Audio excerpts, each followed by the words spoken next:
tardes. Vamos a comenzar la tercera sesión del curso. Para mí es un privilegio estar aquí hoy con ustedes y la persona que me acompaña en la mesa. Cuando yo planteé el curso, pues lógicamente me planteé la necesidad de tener a alguien que nos explicara esta nueva forma de guerra, ¿no?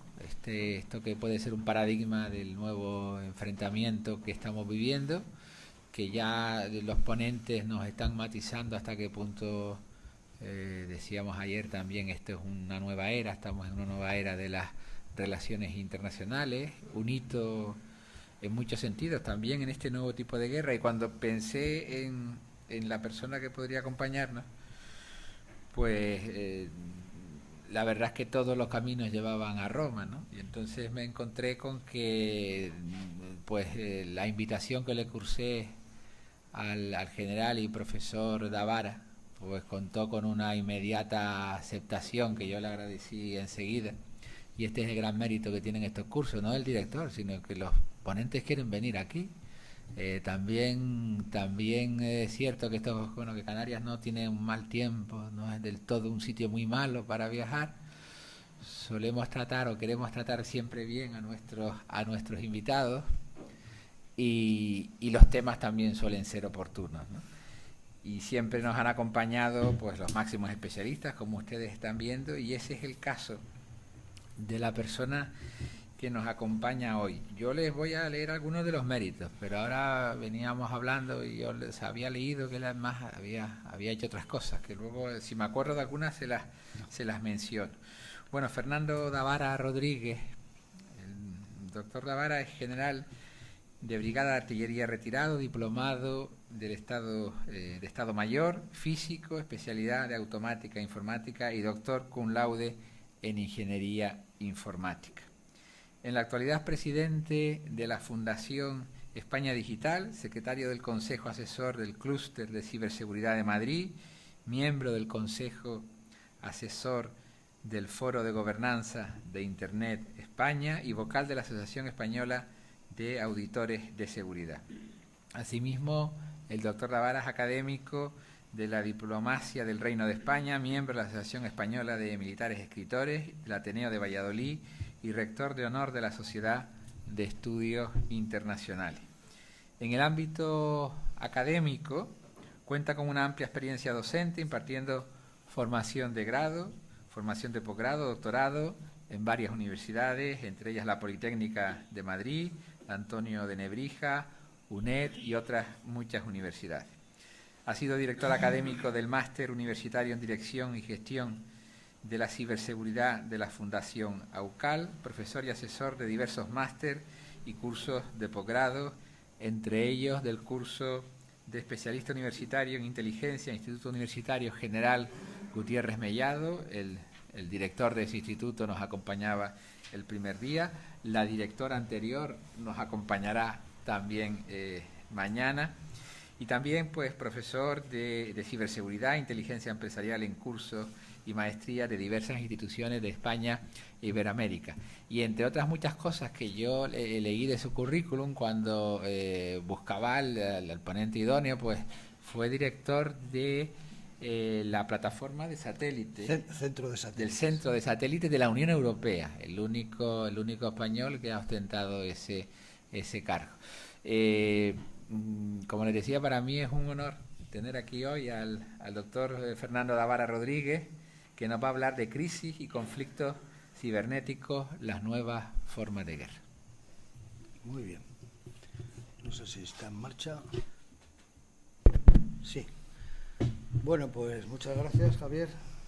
Para mí es un verdadero placer, porque llevaba tiempo sin venir a Las Palmas. Yo, por razones familiares, los Davara guanches, los Davara no peninsulares, están todos en Tenerife. Y además son 40 o 50, ¿eh? O sea que, en cambio, aquí he venido mucho porque en la época que me dedicaba más a los satélites, pues teníamos una estación de recepción en Maspalomas y disfrutaba bastante de tiempo aquí. Últimamente llevaba tiempo sin venir, con lo cual para mí una de las razones de contestar tan rápidamente es poder volver a Las Palmas. Bien, todo esto que cuenta Javier no es nada más que muchos años dedicados a estudiar, a trabajar y demás, pero al final yo lo resumo. Me llamo Fernando Davara y estoy aquí para compartir conocimientos. Y además, como digo, estoy encantado. Bueno, a la hora de preparar esta conferencia, pues le daba un poco de vueltas, viendo quiénes habían venido, compañeros, amigos, entre ellos Donato, que estaba antes de ayer. Estamos ahí en una asociación cultural intentando que la cultura siga progresando en España y llegué a la conclusión de que incluso aunque pueda parecer un poco extraño por el auditorio, dado que estamos en la academia, voy a ser didáctico y he preparado una presentación del tema, por supuesto, con análisis que he realizado yo del tema, pero desde un punto de vista didáctico. Y cuando digo didáctico es porque hay algunos conceptos donde todos hablamos, nos hablan continuamente en la prensa y no creo que esté tan claro. Por ejemplo, si yo ahora dijera, que no lo voy a hacer porque no quiero que nadie se avergüence, qué es ciberespacio, qué son los ciberataques, pues podríamos oír muchísimas cosas y a lo mejor muchas de ellas erróneas y otras que no son los que llevan al fondo de la cuestión. Y por eso lo he presentado de una forma más o menos gráfica, pero sobre todo, insisto, didáctico. Al final tendremos nuestro tiempo para las preguntas, pero yo lo único que quiero es aclarar conceptos y sobre todo exponer las conclusiones a las que yo llego después de un año de triste conflicto de Ucrania y Rusia. Ya para empezar, cuando pongo ahí crisis y conflictos, yo no le llamo guerra, me niego. Militarmente es muy difícil hablar de guerras porque al final, si cuando pasamos por una academia militar, como en mi caso, no nos enseñan a hacer guerras, nos enseñan a defender al país, que es diferente. Pero en este caso no voy a hablar como militar, voy a hablar como académico. Y el caso de Ucrania es una invasión por parte de Rusia y, por lo tanto, con el derecho internacional humanitario en la mano, es un conflicto armado internacional. Así lo llama. Le podemos llamar guerra y yo hablaré de guerra híbrida, pero con el derecho internacional humanitario en la mano, la crisis de Ucrania es un conflicto armado internacional. ¿Es guerra? Bueno, sí, porque al final, ¿qué es la guerra? Lo que estamos viendo en Ucrania. Pero para mí, como digo, no es una guerra, es un conflicto armado y así lo recojo. Bueno, en cambio, la primera, nos podemos encontrar que una vez que las tropas rusas pasan la frontera, se cierra este círculo de la conocida como guerra híbrida. También nos la están comentando por ahí. ¿Qué es una guerra híbrida? Pues una guerra híbrida es donde a los conflictos clásicos se suman otros, como por ejemplo, si voy dando la vuelta al círculo, la presencia de fuerzas irregulares. Ahora estamos oyendo hablar de determinadas fuerzas que no son ni rusas ni ucranianas y están allí. Las fuerzas especiales que ya estaban, la diplomacia, he puesto ahí en una foto esa famosa reunión de Putin con Macron separados por una mesa de 50 metros, la guerra económica, sabemos perfectamente los problemas que tenemos los europeos con el tema del gas y de la energía, la insurgencia y agitación social, lo que está pasando y ya estaba pasando desde la época de Crimea en el Donbass, y la presencia de fuerzas regulares, que son las que cierran el círculo. Pero a esa guerra híbrida, ahora, ya desde algún tiempo, en el caso de la guerra también de Rusia con Georgia, pero desde algún tiempo se unen dos elementos fundamentales. ¿Por qué? Porque están basados en el ciberespacio, que son los ciberataques y la desinformación y la propaganda. Ahora mismo, con redes sociales, estamos asistiendo en directo, pero en directo, completamente en directo, a una guerra, cuando esto no había pasado nunca en la historia de la humanidad, y encima algunos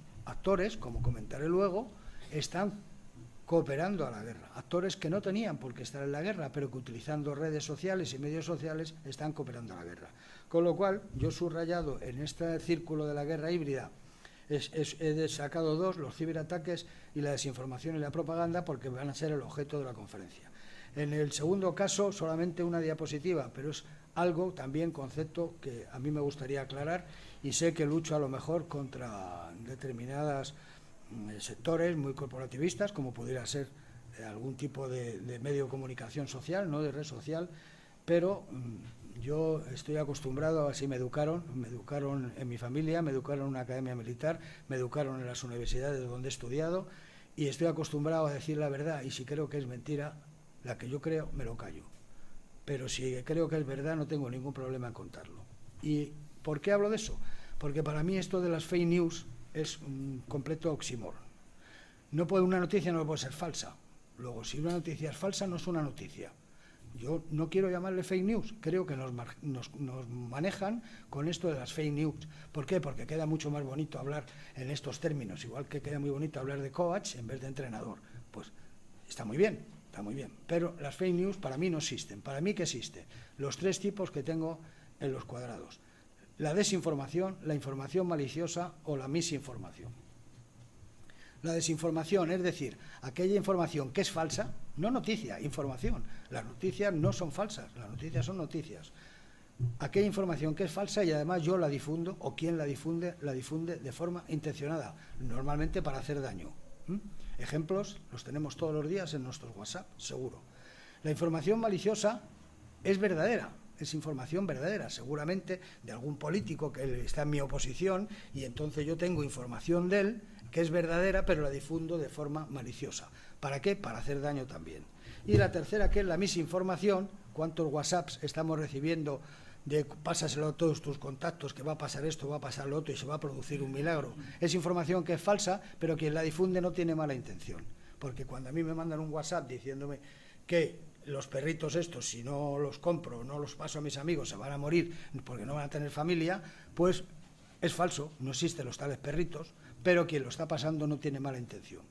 Y al final llego a una conclusión, que es la que destaco abajo, y pongo quien la contaba, George Orwell, el autor de 1984, pero es que esta frase él la escribe estando aquí, en la Guerra Civil Española, en el año 37, 38 exactamente, escribe esta frase que si lo pensamos despacio podemos decir, pues parece que lo ha escrito ayer.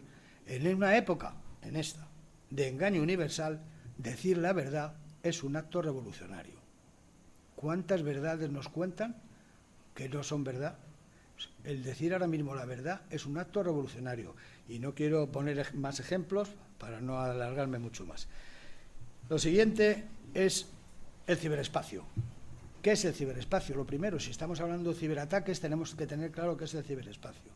Pues en este libro, que está a la derecha, este autor de ciencia ficción, Gibson, en el año también, igual que el título de Orwell de 1984, pero en este caso es el año, en el año 1984 escribe un libro, Neuromante, donde él habla del ciberespacio ya.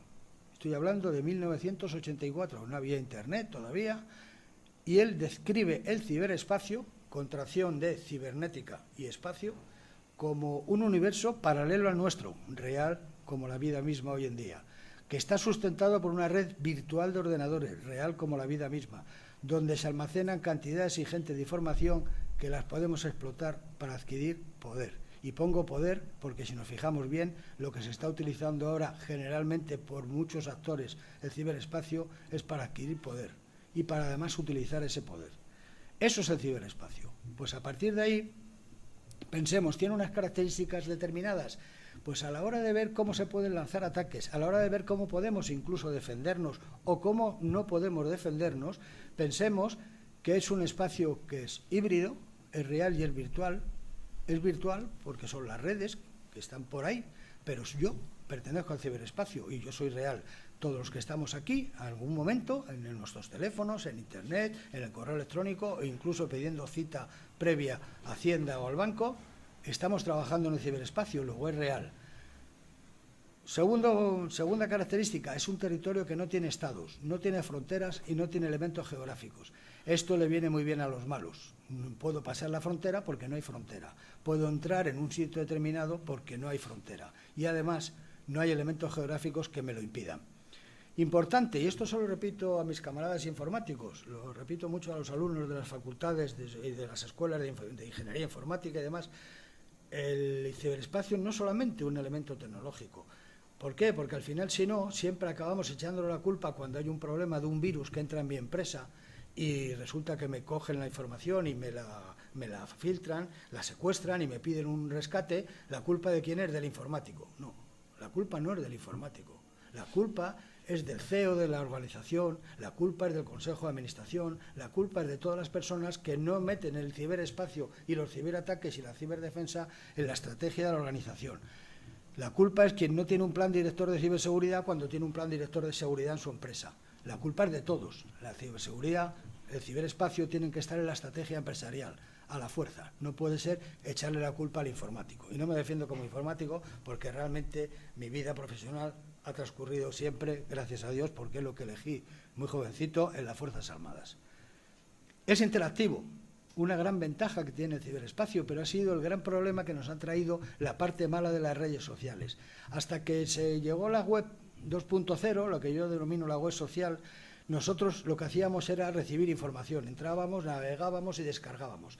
Se crea la web 2.0 y no solo recibimos información, sino que también la generamos y la compartimos. Y la generamos escribiendo aquí en el WhatsApp rápidamente, diciendo cosas que luego nos arrepentimos de haber puesto, pero que luego la queremos quitar en WhatsApp, en Facebook, en Instagram, en Twitter y demás. ¿Por qué? Porque es muy interactivo el ciberespacio. Para los malos la siguiente es la fundamental. Es anónimo, es difícil atribuirlo. Pongamos un ejemplo. Yo, como europeo, todos los que estamos aquí, como europeos, ya no solo como españoles, sino como europeos, tenemos un Reglamento General de Protección de Datos que dice que nuestros datos no se pueden utilizar para determinadas cosas y que quien los utilice puede ser penalizado con la Ley de Protección de Datos española. Pero si yo tengo mis datos en un servidor que no sé dónde está y descubro que está en Estados Unidos, allí es lo contrario. Y resulta que yo estoy protegido por una red, por una ley, un reglamento general, es decir, una ley europea, pero en Estados Unidos pueden hacer lo contrario con mis datos, los pueden utilizar. ¿Quién se aprovecha de esto? Los de siempre, los malos. Y luego, para mí fundamental, es artificial. No puede existir sin el factor humano. Cuando estamos hablando de la inteligencia artificial ahora, los robots, los chatbots famosos que están ahora tan de moda y todas estas cosas tan interesantes, pensamos que, bueno, pues realmente van a acabar siendo ellos. Puede, los que controlen, puede. No lo tengo tan claro, pero puede. Pero en este momento, si pensamos en los espacios que nos movemos, es decir, la naturaleza, la tierra, el mar, el aire, el ciberespacio, si desapareciéramos los humanos, seguramente más de uno se alegraría. Me figuro, y si no hablemos de cambio climático y otra serie de cosas, seguramente la tierra, el mar y el aire a lo mejor se alegraban mucho si nos íbamos. Pero si nos vamos, el ciberespacio desaparece. Ahora mismo solamente lo podemos mantener nosotros. Lo mantenemos a base de cooperar, de transmitir, de generar información. Esto lo digo porque luego tenemos que ver qué es lo que hacen, yo insisto en los malos, por no llamarle enemigos, porque los malos no tienen por qué ser enemigos, pueden estar en casa. Y no quiero llegar mucho más lejos poniendo ejemplos, pero bueno. Desde el punto de vista de conflictos militares, de conflictos de defensa, de conflictos guerras, pues hasta ahora habíamos tenido esto, tierra, mar y aire. De hecho, ¿cómo teníamos los ejércitos en España? El ejército de tierra, el ejército del aire y la armada. Y los conflictos se desarrollaban en los tres: helicópteros, paracaidistas, iba a decir carros de combate, ahora hay que decir tanques, por lo visto, tanques, portaaviones y demás. Pero de repente empezamos a poner en órbita empezamos a poner en órbita satélites, en este caso, los 4 satélites tipo que hay: satélite de observación de la Tierra, satélites de comunicaciones, satélites meteorológicos y satélites de navegación, los que normalmente se conocen como GPS, pero GPS es una marca, es como si a los coches le llamamos SEAT a todos. Los satélites son de navegación: GPS, GLONASS, el europeo Galileo, hay múltiples de ellos. Y se empieza a crear conflictos, a utilizarlo como un nuevo escenario de conflicto. Podríamos decir que, según Naciones Unidas, según como está en la Convención de Ginebra, no se puede utilizar el espacio para colocar armamento. Pero yo digo, ¿cómo que no es un escenario de conflicto si ahora mismo cualquiera de los misiles que dispara Rusia sobre Ucrania a 1000 kilómetros de distancia van guiados por un satélite de navegación, normalmente por el suyo, no el GPS, por el suyo, por el GLONASS? ¿Qué quiere decir? Yo no he puesto armamento en el espacio, pero utilizo el espacio como un escenario de conflicto. Pero llega Internet, llega las tecnologías de la información y comunicaciones y nos encontramos el quinto escenario. Y el quinto escenario es el ciberespacio. Hasta ahora nadie lo había utilizado, En la antigua contienda entre Georgia y Rusia se utilizó. En el caso de Estonia, con algunos casos con Rusia, también se utilizó. Se hablaba mucho cuando el virus Stuxnet ataca la posible central nuclear de Irán y le echa la culpa a Israel y Estados Unidos, pero no se había utilizado como escenario de conflicto bélico, como escenario donde se combina en esa guerra híbrida con otro tipo de ataques. Ahora ya sí, y es a donde ya voy a ir directamente a pasar a ver cómo se está utilizando. Pero en este ciberespacio, ¿quién actúa? ¿Quién actúa y a quién contrata o a quién utiliza? Yo lo divido en los dos, actores y agentes. Actores, si empezamos por arriba, he puesto el perfil bajo por arriba, justo al revés, esto sería una pirámide, donde hay muchos abajo, muy pocos arriba, pero en el perfil bajo, ¿quién están? Pues hackers, normalmente gente muy joven, que le gusta el tecleo, que le gusta picar las teclas y les encanta y cada día más, porque lo han aprendido, son nativos digitales, han nacido casi ya con el dedo en la tecla o en la pantalla pasando y les gusta, pero no tienen tampoco normalmente un ánimo perverso, digamos. Lo que pasa es que tarde o temprano se acaban dando cuenta de que el ánimo de lucro puede ser un lucro bastante importante y se pasan al siguiente grupo, ciberdelincuentes, el hacker ya que procura sacarle partido a esto. Normalmente, ¿dónde acaban? En grupos organizados. Si entramos en Internet profundo y en el Internet oscuro, por ejemplo, yo a mis alumnos del curso de ciberdelincuencia en la policía, con un ordenador clonado, le llevo un cibercafé y nos metemos en estos sitios y nos encontramos donde el movimiento de dinero es impresionante. No solamente puedo comprar pistolas, tarjetas de crédito, sino que puedo comprar cómo atacar a mi adversario, cómo puedo atacarle o cómo puede atacarle él cobrándome, normalmente monedas virtuales tipo bitcoins, pero cómo lo puedo hacer. Está lleno el mundo, es un negocio. ¿Por qué? Porque no hay atribución, porque es muy difícil decir quién lo ha hecho, lo que comentaba antes, y también porque no hay sangre. Si me cogen no me van a hacer daño, no me van a hacer ningún daño. Lógicamente los terceros, los ciberterroristas, ¿cómo no? Tienen que estar ahí. Normalmente se está utilizando mucho para proselitismo. Cuando hablaban estos días de estas pobres chicas que se habían ido con los maridos y ahora querían volver, pues estas habían sido reclutadas en redes sociales. Las redes sociales de ciberterroristas, lógicamente. Los ciberactivistas, quien no conoce a Anonymous, quien conozca este mundo, sabe que Anonymous lo mismo se metía con el presidente Trump, que ahora se está metiendo con Rusia y demás. ¿Por qué? Pues porque es un arma muy potente y, como insisto, es un arma de difícil atribución. Los estados, todos ellos, y ya digo que la segunda parte de la conferencia va a ver quiénes son los estados que están participando activamente, con qué capacidades en este conflicto de Ucrania. Y me he saltado las organizaciones de todo tipo de tecnológicas porque le voy a dedicar la diapositiva siguiente. Pero es que son los actores nuevos aquí, los que nunca habían estado en los conflictos. Estas organizaciones de todo tipo están ahora en los conflictos, incluso ciudadanos particulares están en los conflictos. ¿Cómo se utilizan? Estos son los actores, ¿cómo se utilizan? Nosotros los dividimos en estos sombreros, esto quien lea un poco sobre literatura de ciberataques, los dividimos en los sombreros blancos, sombreros grises y sombreros negros. El sombrero blanco, que es el que está a la derecha, es el hacker, que nosotros denominamos el hacker ético, ya lo dice casi toda la palabra. El hacker ético es aquel que trabaja para encontrar problemas, encontrar vulnerabilidades, detectarlas y ponerlas a disposición de la posible víctima. Normalmente cobra por su trabajo, pero por ejemplo, pues yo en mi empresa quiero saber si soy vulnerable, contrato un hacker ético, él me hace un hacking ético, lo podemos decir mejor en castellano o español, un test de penetración, donde entran mis datos, entran mis sistemas, entra como si fuera un hacker y al final me hace un informe y me dice, eres vulnerable aquí, aquí y aquí, y además fíjate la información que te he recuperado.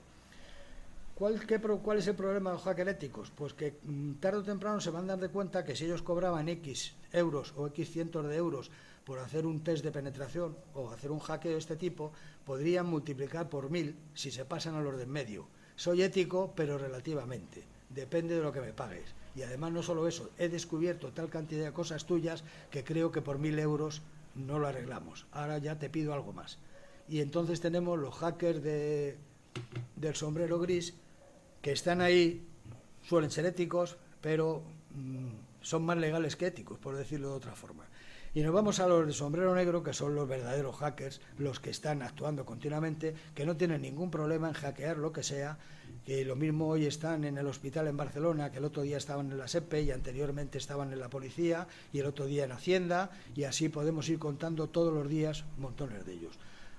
Que además han encontrado una víctima muy favorable, que es todos los que estamos por aquí. Los que somos buenas personas, los que tenemos buena fe, creemos en lo que nos cuentan y somos capaces de ayudar, y entonces ellos lo utilizan porque somos víctimas muy fáciles, lo que llamamos nosotros la ingeniería social. Es decir, yo prefiero atacar a alguien que sé que trabaja de cajero en un banco, atacar al banco. ¿Por qué? Porque al cajero del banco le ataco como persona.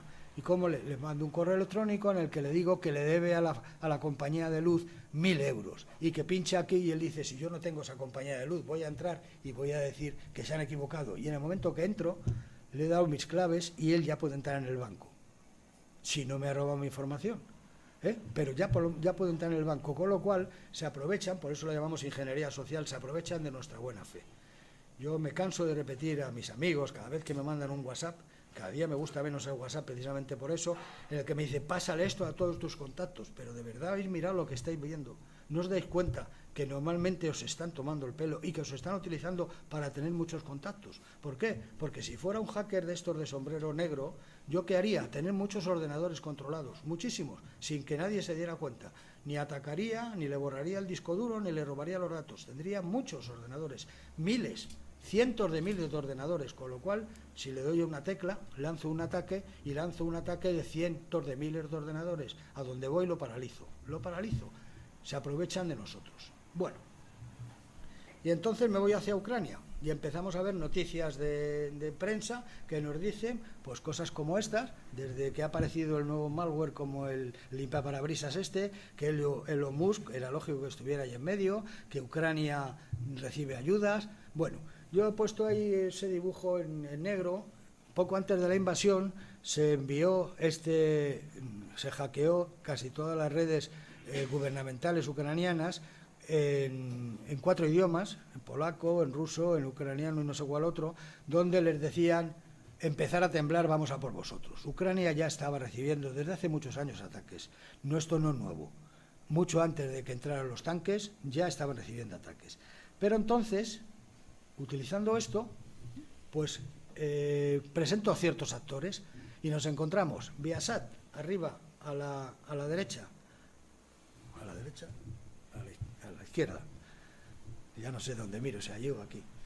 Viasat es una plataforma de satélites que estaban utilizando casi todos los ucranianos para Internet.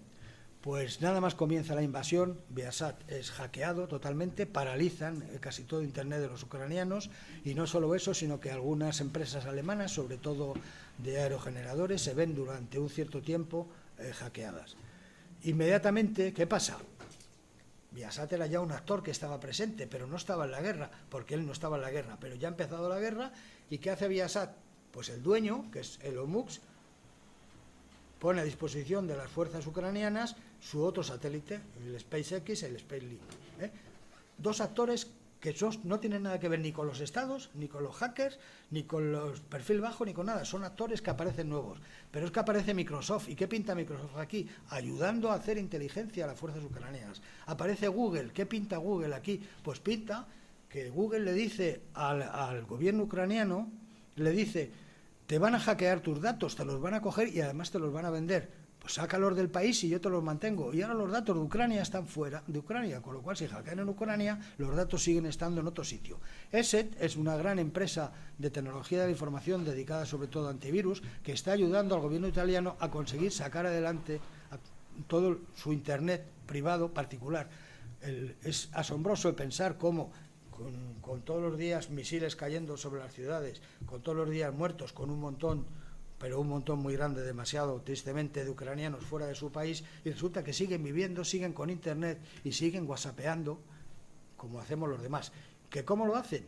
arriba, este que tiene una especie de radar verde, eso es una plataforma ciudadana creada por el gobierno ucraniano que se llama Evog, realmente es el enemigo es decir, el enemigo en el ciberespacio, donde hay 350.000 ucranianos que cada vez que ven algo, un carro de combate, un soldado ruso y tal, lo cuelgan ahí hay un montón de fotos donde les van situando 350.000 ucranianos que están actuando en la guerra sin coger un arma, sin salir de su casa y simplemente porque tienen un smartphone, porque tienen un teléfono y han visto, porque en su ciudad ya están los rusos y han visto un tanque ruso y lo han mandado con sus coordenadas. Anonymous, con esa flecha no se ve bien, aquí hackea Anonymous la televisión ucraniana, la televisión rusa, la hackea completamente. Estos son detalles donde están, creo que además no me he dado cuenta, sí, y yo estoy aquí abajo porque es que esto lo tengo de internet, todos estos datos que tengo aquí son de internet, de Twitter, simplemente me llegan la información, como saben que me interesa, me la mandan, es de mi Twitter, todo esto que... Y luego este cuadro que tengo aquí de toda la tecnología de inteligencia rusa, pues destaco, por debajo de Putin, quienes están ahí, todas las agencias de inteligencia, la antigua KGB, el GRU y demás, tienen cantidad de civiles trabajando en esto, hasta el punto de que tienen unos chavales, sobre todo, conocidos como los hackers patrióticos. Yo cada vez que hablo de esto, el otro día en una universidad de Facultad de Informática le preguntaba a los alumnos de cuarto de carrera, ¿vosotros seríais hackers patrióticos? Me miraban como si yo hablara de otro mundo ya. ¿Pero qué es eso de la patria y tal? Bueno, pues los rusos tienen 2 millones de hackers patrióticos identificados por ahora. Identificados seguramente serán mucho más. Y ahí están dependiendo de todos los sistemas de inteligencia, de todos los servicios de inteligencia rusos.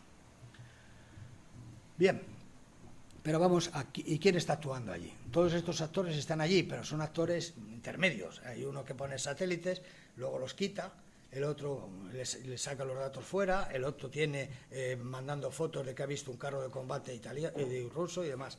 Pero realmente hay potencias allí. Pues ahora vamos a hacer un estudio de las potencias.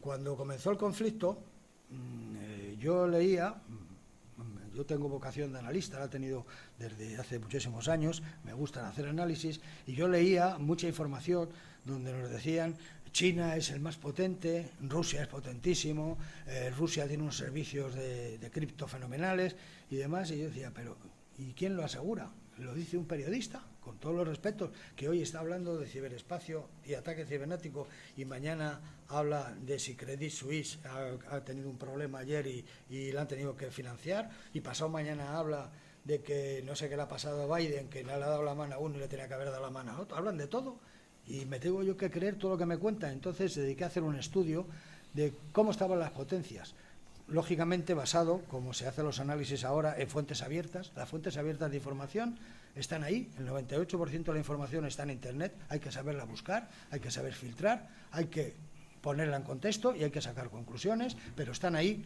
Lo único que me hacía falta para eso era identificar quiénes eran los institutos, los lugares de solvencia o por lo menos de confianza, y segundo, muy informático y muy de físico, lógicamente, aparte de militar, me condiciona mucho la forma que he tenido de formarme.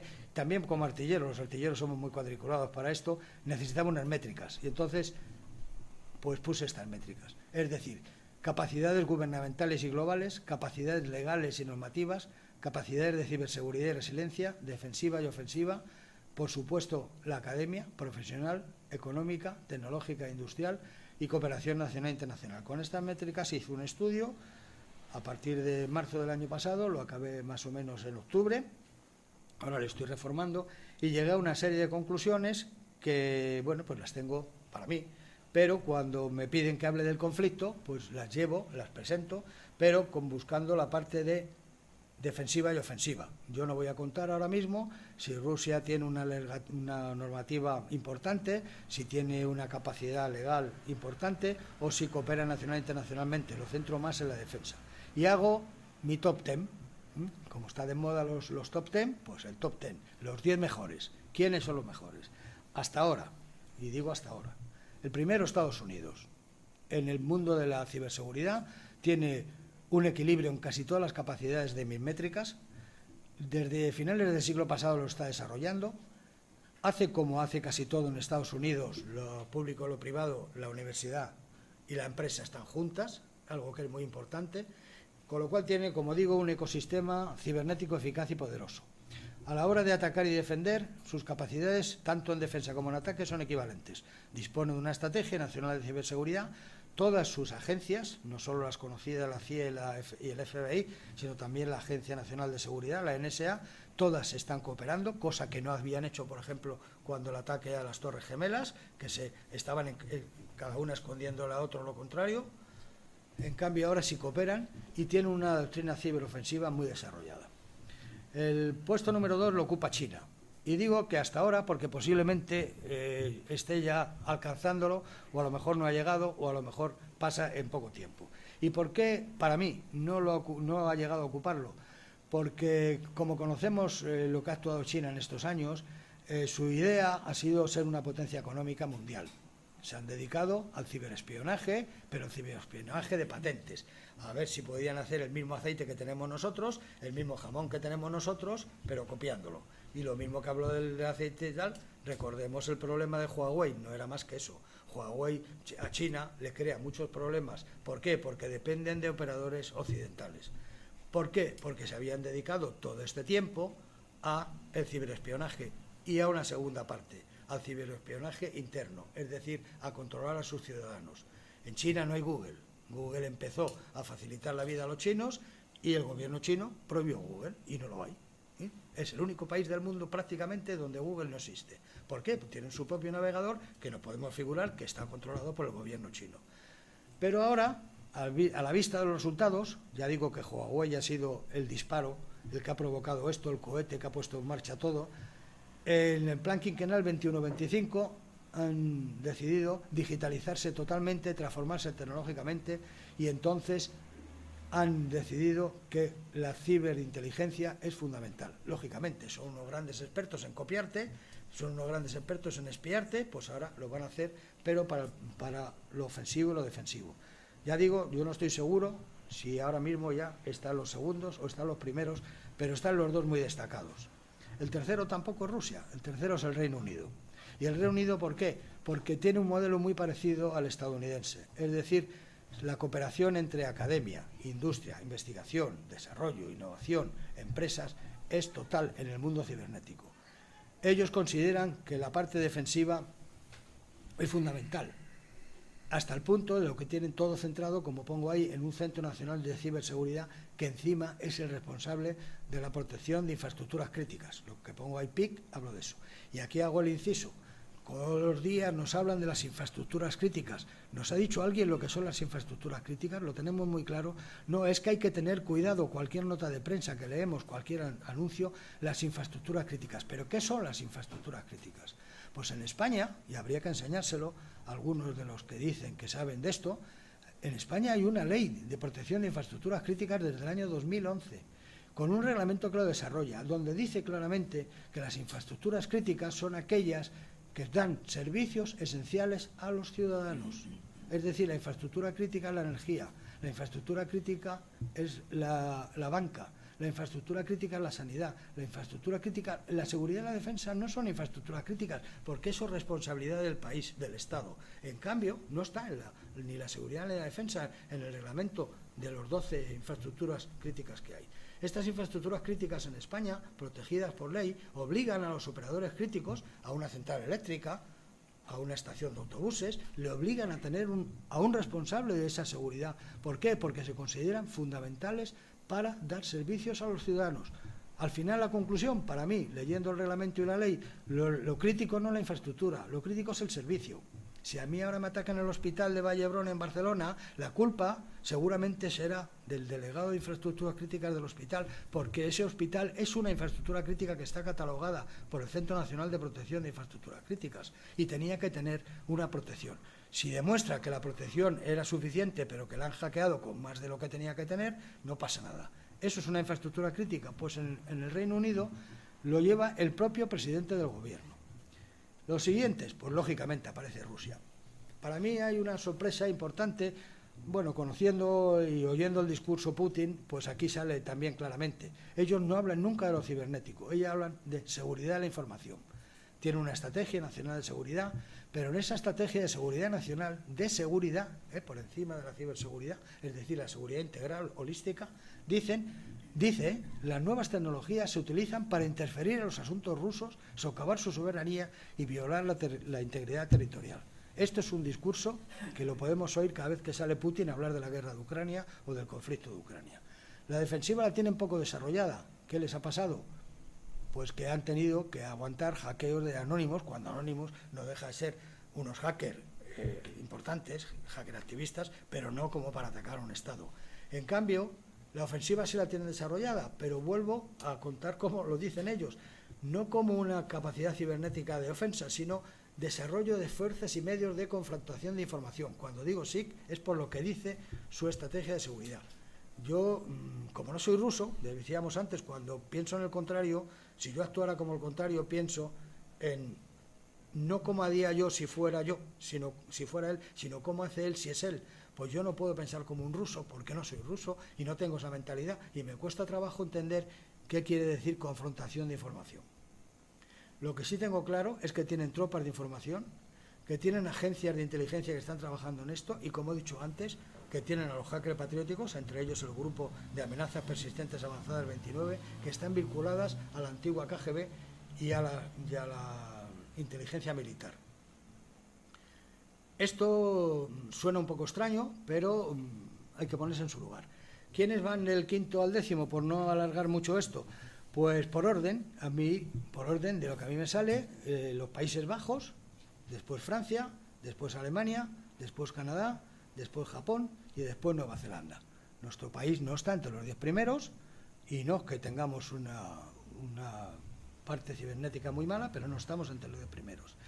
Pero claro, yo cuando acabo el top 10 me pongo a pensar, se me ha escapado algo. Cualquier analista que se precie siempre piensa que lo ha hecho mal. Un analista tiene que ser muy perfeccionista, considerar que algo se le ha escapado. Y a mí se me escapaba, no se me escapó al final porque tengo esa vocación. Y es que, ¿dónde está Israel? Pues yo a Israel le podía poner en el primer lugar, le podía poner en el segundo, en el tercero. El problema es que sabemos muy poco de dónde está Israel. Pero luego, claro, cuando me hablan de Pegasus, ¿y de quién es Pegasus? Que ha hackeado al presidente del gobierno, que ha hackeado que ha hecho el Catalan Gate este famoso y demás. ¿Quién es Pegasus? Una empresa israelí. Y si empezamos a hablar con empresas de ciberseguridad españolas, casi todas tienen un producto de Israel, casi todas. Cuando alguien vende muy bien algo es porque es muy bueno en algo. Luego no se me podía escapar. ¿Qué hice? Pues hacer un estudio un análisis, de lo que podía yo alcanzar. Y a mí me sale el puesto dudoso, le podía poner el primero, el segundo, el tercero, como casi todo lo que nos sale es Israel, porque al final nos tenemos que darnos cuenta de que Israel es un país en permanente guerra, y como está en permanente guerra, progresa muy bien a pesar de las amenazas que tiene. Tiene una gran capacidad ofensiva, tiene una gran capacidad defensiva, y depende del primer ministro los temas cibernéticos. Ucrania, pues Ucrania es una potencia, he puesto media o baja, podía haber dicho baja, pero han tenido una ventaja, y lo comenté en un artículo que publicé hace poco, han tenido una ventaja. A partir de la invasión de Crimea, Rusia se ha dedicado a hackear todas las infraestructuras críticas de Ucrania. Les han dejado sin energía eléctrica continuamente. ¿Qué ha pasado? Pues que un Estado, una nación, un país que no es una gran potencia, se ha acostumbrado a ser, palabra muy de moda, resiliente, se ha acostumbrado a aguantar, como está aguantando también ahora. Se ha acostumbrado con ayudas, por supuesto, como está aguantando también ahora. Pero a partir de los primeros ataques en la invasión de Ucrania, promulgan una estrategia de ciberseguridad, eso es fundamental, por eso la pongo siempre. Tienen un centro de coordinación de ciberseguridad, tienen sus agencias trabajando, ayudadas con un CER de la Unión Europea. Un CER es un centro de respuesta a incidentes, pero incluso en esa idea que tuvieron, que tanto nos repiten, de entrar en la OTAN, que eso estaba claro, cualquiera que conozca un poco el tema, que no iban a entrar en la OTAN, pero en cambio sí consiguieron, a base de decir estoy amenazado y además estoy junto a ti porque estoy en la frontera con Polonia y lo que me hagan a mí en un sitio donde no hay fronteras te acaba tocando a ti, pues la OTAN les admiten en su centro de excelencia de ciberdefensa corporativa, es el centro de formación de excelencia de la OTAN. ¿Ellos pertenecen a la OTAN? No, les ha admitido como alguien que puede trabajar allí. El problema que tienen, pues como casi todo le pasa a este tipo de países eslavos, que la asociación pública y privada no existe, casi todo es estatal. Viene todavía de la época de la Unión Soviética y quitando algunos que ya llevan tiempo al otro lado del telón de acero, como Polonia, pues están acostumbrados a que papá Estado está por encima de todo porque es el que te facilita la vida, con lo cual lo privado no tiene fuerza, no tiene ninguna fuerza. Ahora sí, ahora en Rusia tiene fuerza porque todos los antiguos jerarcas de la KGB tenían el dinero y ellos son los que tienen sus dólares en petróleo, sus dólares en muchas cosas. Pero en cambio sí que se han hecho muy expertos en defensa, aunque tengan una capacidad de respuesta rápida. ¿Esto qué ha supuesto? Pues ha supuesto, lo comentaba también en un artículo, que cuando comienza la invasión, Rusia lanza un ataque fuertísimo, como comentaba antes, pero Rusia no es capaz de mantenerlo, porque ellos piensan, como pensaban también desde el punto de vista terrestre, que Ucrania iba a ceder, que aquello iba a ser un paseo. De hecho, se comenta, y prácticamente está demostrado, que las tropas rusas llevaban en sus petates uniformes de desfile, uniformes lo que nosotros llamamos de desfile. Iban a entrar en Kiev, la gente les iba a recibir con la banderita rusa y se iban a pasear. Y se encontraron con que eso no ha sido así. Pues en el mundo cibernético tampoco ha sido así. ¿Por qué? Porque ya estaban acostumbrados y porque tienen a Microsoft, porque tienen a Google, porque tienen a ESET, porque tienen a la Unión Europea, porque tienen a la inteligencia británica y demás.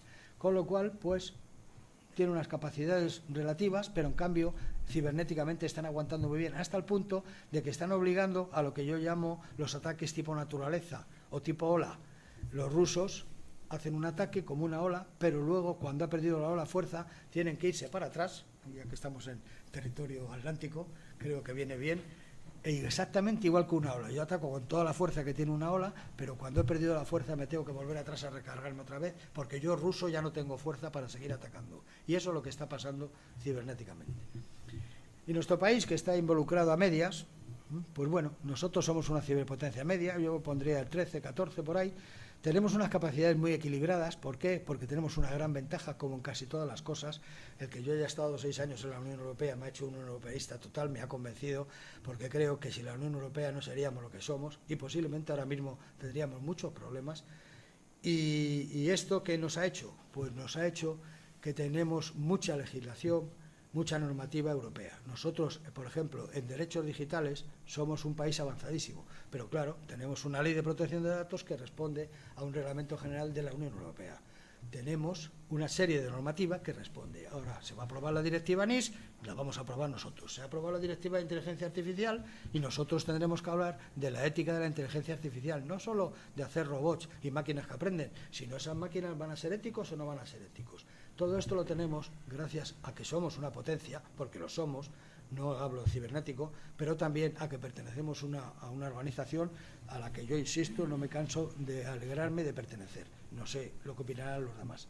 Tenemos un centro criptológico nacional que depende del Centro Nacional de Inteligencia, que es pionero prácticamente en muchos países y está reconocido como tal.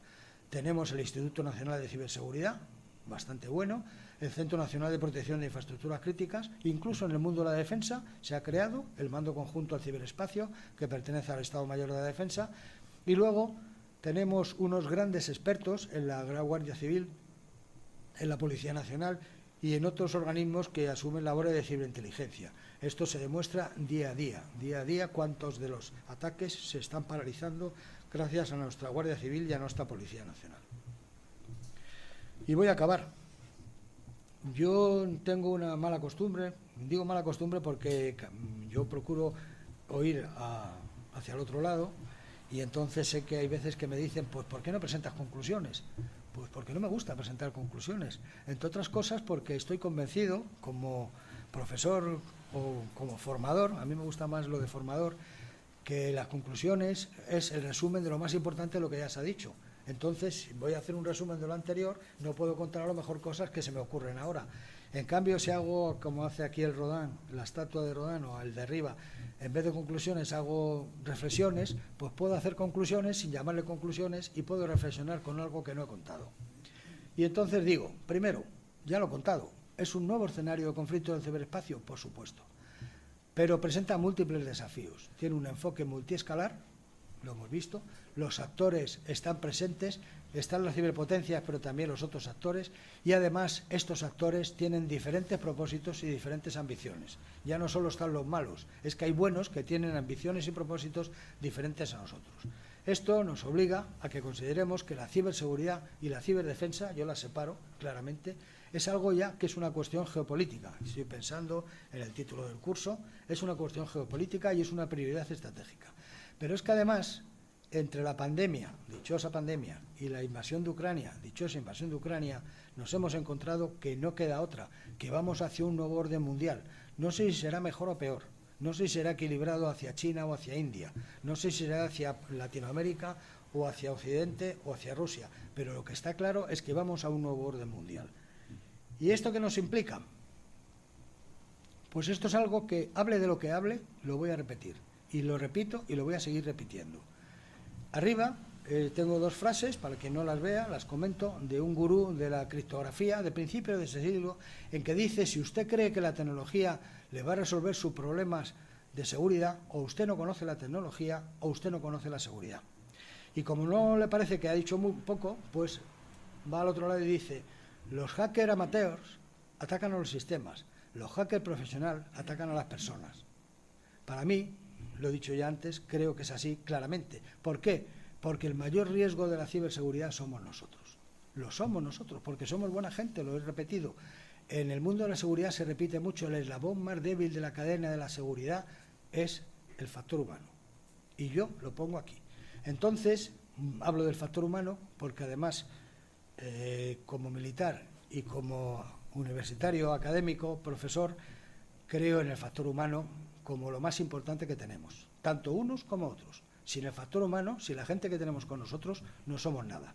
Y por eso pongo dos títulos de dos libros, donde tanto Graham Hill, en su libro del factor humano, hablaba de espionaje y tal, o John Carlin, en su libro El factor humano, hablaba de Nelson Mandela. Pues digo, para mí, lo más fundamental y lo que me importa como resultado final de la presentación es el factor humano. Necesitamos gente concienciada, necesitamos gente informada y necesitamos gente formada. Y cuando digo formada, a lo mejor no es que hace falta tener un título universitario, sino que esté formada en esto. Necesitamos que estemos concienciados, que sepamos los peligros que hay y también que estemos informados, que no creamos en esas noticias falsas que no son noticias falsas, que son desinformación, que no creamos todo lo que nos cuentan y sobre todo que estemos dispuestos, tanto como ciudadanos particulares, como empresas, como universidad, como Estado, estemos dispuestos a gestionar el cambio.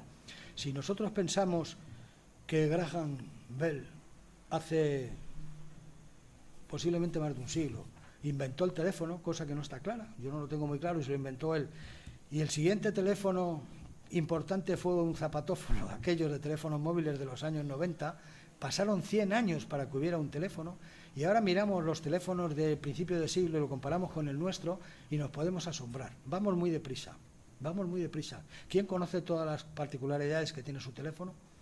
¿Quién se conoce todo el libro de instrucciones de su coche? Y cambiamos de coche de poco tiempo, pero cambiamos de teléfono. Yo no, a mí me gustan los cacharros, pero cambiamos de teléfono continuamente y no conocemos ni lo bueno que tiene ni lo malo que tiene. Tenemos que estar preparados para gestionar el cambio. Para gestionar el cambio.